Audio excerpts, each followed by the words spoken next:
जमलेल्या माझ्या तमाम हिंदू बांधवांनो, भगिनींनो आणि मातांनो,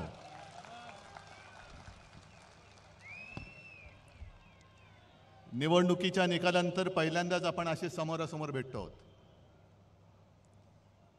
आजपर्यंत 23 जानेवारी हा शिवसेना प्रमुखांचा, हिंदू हृदय सम्राटांचा जन्मदिवस आपण षण्मुखानंद हॉलमध्ये करत होतो. पण 2 महिन्यापूर्वी जो काही निवडणुकांचा निकाल लागला, मला तर काय पटलेलं नाही. तुम्हाला पटलाय का? आणि मध्ये अब्दाली येऊन गेले. कोण? अमित शहा. आणि त्यांनी सांगितलं की महाराष्ट्रातला हा विजय उद्धव ठाकरेंना त्यांची जागा दाखवणार आहे. ठीक आहे अमित शहाजी, जखमी वाघ काय असतो आणि त्याचा पंजा काय करतो ते तुम्हाला येत्या भविष्यात दिसेल.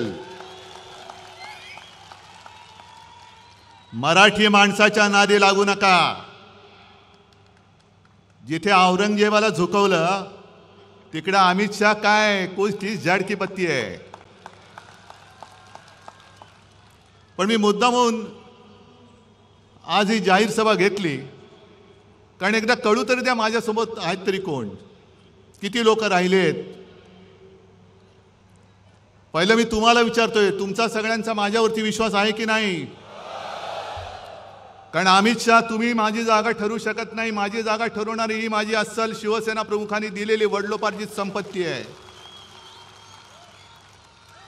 आणि जे शिवसेना प्रमुख बोलायचे की जोपर्यंत तुम्ही शिवसैनिक आहात तोपर्यंत मी शिवसेना प्रमुख आहे, तेच मी सांगतोय की जोपर्यंत तुम्ही शिवसैनिक आहात तोपर्यंत मी तुमचा पक्ष प्रमुख आहे. गद्दारांनी वार केले तर उद्धव ठाकरे संपणार नाही. गद्दारांना गाडूनच मी संपेन. पण ज्या दिवशी माझा एक जरी निष्ठावंत शिवसैनिक बोलला, उद्धव तू बाळासाहेबांचे विचार सोडलेस, बाजूला हो, त्या क्षणी जसं मी मुख्यमंत्री पद सोडलं तसं मी माझं पक्षप्रमुख पद सोडल्याशिवाय राहणार नाही. आणि मला खात्री आहे की ज्या पद्धतीने संपूर्ण महाराष्ट्र मला त्यांच्या परिवारातला एक सदस्य मानतो, मला त्यांचा कुटुंब प्रमुख मानतो, तो माझा